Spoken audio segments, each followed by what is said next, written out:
The second half is underway, and it's been weird to say the least. No team went into the All-Star break with more wins than the Braves, but post-break, only the Pirates and Marlins have fewer wins in the National League than the Braves, and yet Atlanta's edge in the East has grown to 10.5 games, their largest of the season. You're watching BPTV, Cory McCartney, along with Grant McAuley and Grant. Not the way the Braves would have drawn it up, but they've been tied mid-September of 2019 for their biggest division lead during this run of titles. Yeah, I mean, it's crazy the way the game of baseball works, and it's all about timing. And for the Braves, if they could have timed a little bit of a lull into their season, I know they've had a couple of these, but I think it worked out about as well as you can. I mean, if you look back over, and I like to do, the last 10 games, what has this club done? Well, they're 5-5. It certainly feels like it's been rougher sledding than that over the past 10 games because, of course, that stretches back beyond the All-Star break. But the Phillies, while they have gotten hot, have not been able to take a sizable bite out of the Braves' lead. The Marlins have started to fade back to the pack, thus opening the door up for the Phillies to jump into second place in the division as well. So, yeah, I mean, as far as divisional leads go, you've got a good one, but the Braves aren't going to rest on their laurels. They're going to try to get healthy, and they're going to try to play their best baseball down the stretch because that's what it takes to close these things out. We saw how crazy it could get last year. It's a little bit later, though, for a team to get started to try to chase down the Atlanta Braves in the NL East this year, though. If there's been a point of contention during these first series after the All-Star break, I mean, it's been the pitching. Charlie Morton, in the first game back against the White Sox, is the only member of the Braves rotation who has produced a quality start. Then there's Rossi Iglesias, Michael Tonkin, Colin McHugh, and Michael Soroka all running into issues coming out of the bullpen. Right. It all has the Braves staff with the fourth highest staff ERA in the second half, Grant, including the fourth worst by the rotation.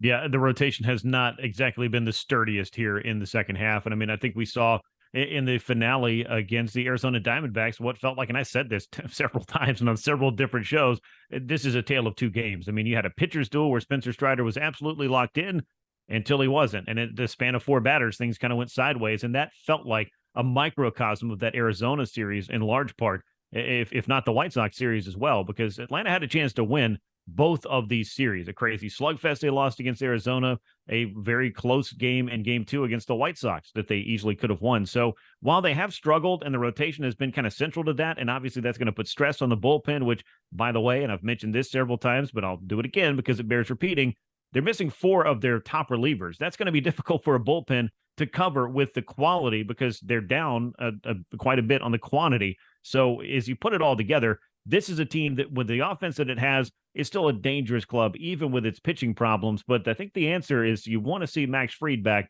as soon as possible to help reinforce this rotation, and hopefully they'll get some good news on that front in the not-too-distant future. Well, speaking of that offense, I mean, there has been no hotter hitter in that lineup of late than Austin Riley. 4 homers over the 3 games against the Diamondbacks, drove in 11 runs in the series. He had 6 hits in total against Arizona. Every one of them was the extra base variety. This has been building for Riley. He went from a 773 OPS in May, his lowest of any full month this season, to 823 in June. He's sitting at 866 in July, a staggering 1287 to start life after the break. The last thing any pitcher should be doing right now is to throw him anything off speed. He's hitting 500 and 400 respectively on those pitches over the last 2 months. He's collected 7 homers against the fastball in the past month. Everything's clicking right now for Austin Riley. It is, and I thought it was just a matter of time until he got into one of these streaks and stretches where he's really able to show you how dangerous he can be. And this is a time as well, Corey, where you're looking for guys to step up and kind of carry this team because the pitching clearly could use the backup from the offense at this moment. Austin Riley answering that call. I feel like Matt Olson has answered that call.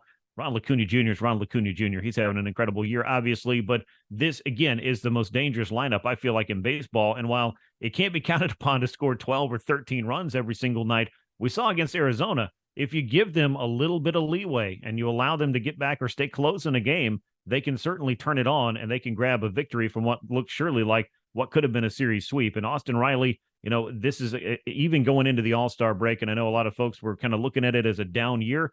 He was on pace for a 265, 270 season with about 30 home runs. Now, your number 3 hitter on pace for about 80 runs batted in. That was, I think, maybe the most quizzical of the paces that you look at. But I think we all know, and we saw last year, he is capable of getting on an extended run. And if he does, and he times it out right about now, the Braves are going to be very happy that Austin Riley has found any and all of the answers that he was searching for over the first 3 months. I will say a 2.4 F4 right now. He may not catch up to the 4.7 or 5.5 seasons that he had the last 2 years, but he has a real chance of the first run of 3 seasons of at least 4 F4 by a Braves third baseman since Chipper Jones had 5 straight from 1998 to 2002. So life's still very good for Austin Riley. Meanwhile, the August 1st trade deadline is drawing closer, and we have, Grant, in previous episodes discussed the types of deals that we think that the Braves could be in on. But I mean, honestly, there's no fun in that. So instead, I would like us to play fantasy GM here. Grant, I will allow you to make one trade for any player. Who are you targeting?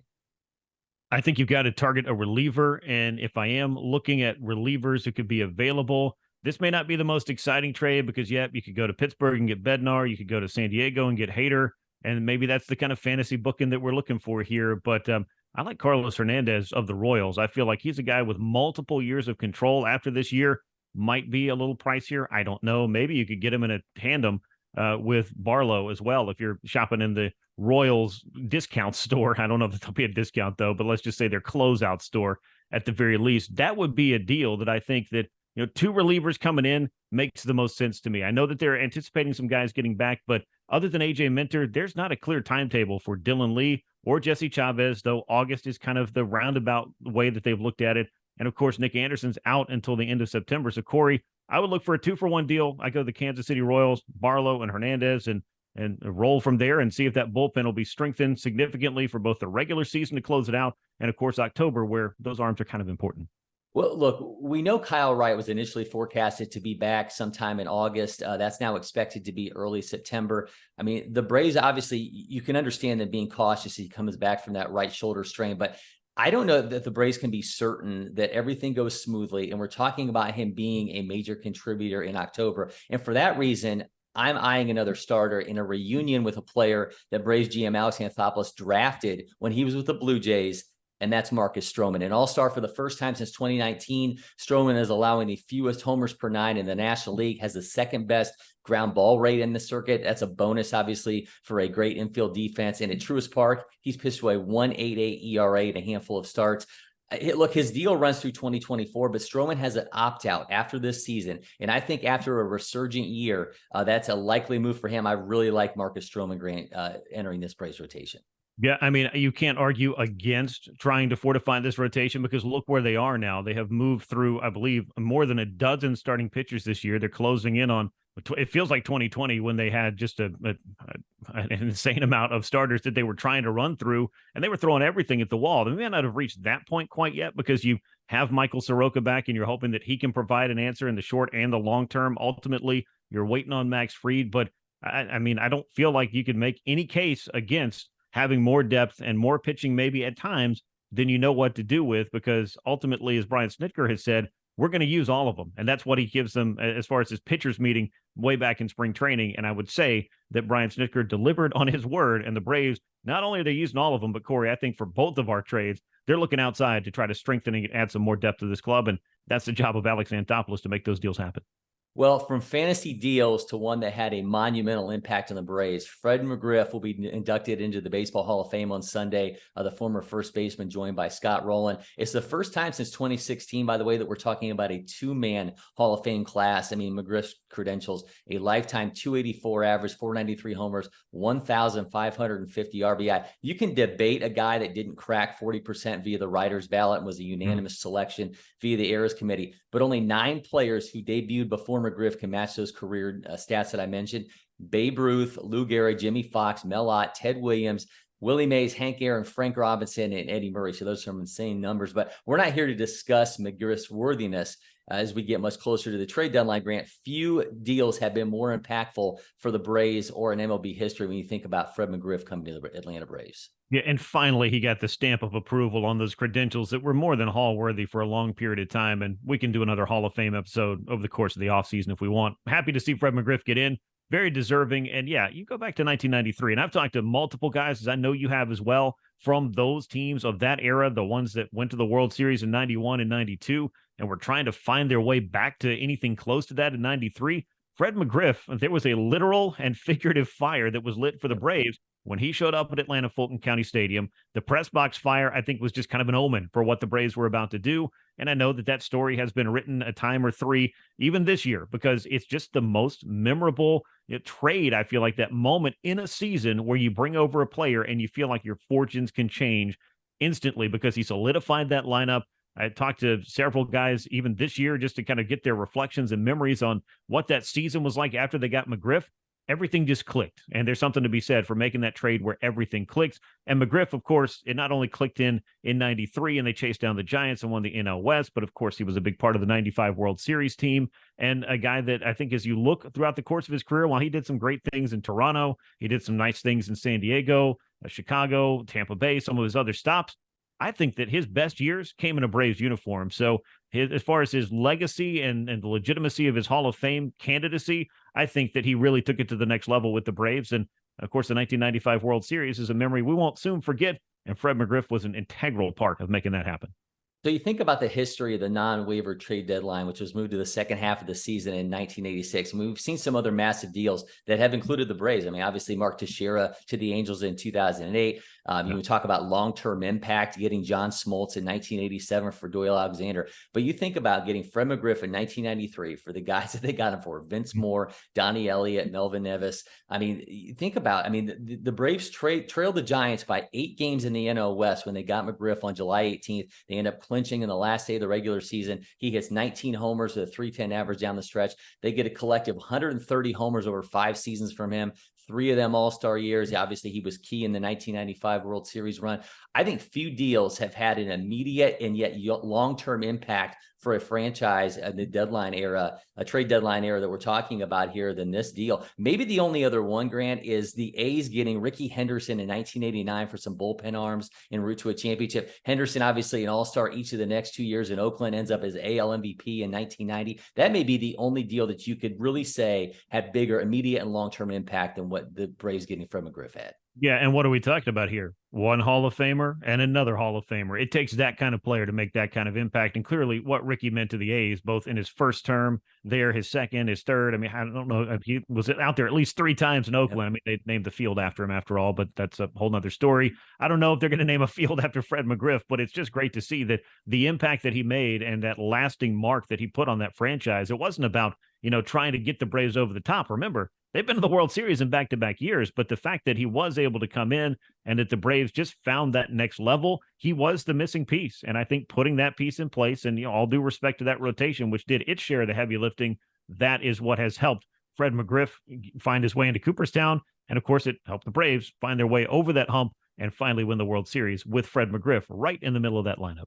Well, as McGriff is being celebrated in Cooperstown, the Braves will be wrapping up a series at American Family Field against the Brewers. It's a matchup of division leaders. Again, the Braves facing the NL Central leaders because they just faced the Reds not that long ago. But the Braves will start Michael Soroka on Friday against Freddie Peralta. On Sunday, it's Bryce Elder against longtime Brave Julio Teheran. But Saturday, Milwaukee goes to Adrian Hauser. The Braves are expected to have the MLB debut of right-hander Alan Winans, who had a 2.81 ERA at AAA this season. A surprising turn, Grant, but Dylan Dodd has already been optioned 3 times this season. Remember, you can only have 5 per year. Jared Schuster's had multiple options. He just pitched 2 days ago.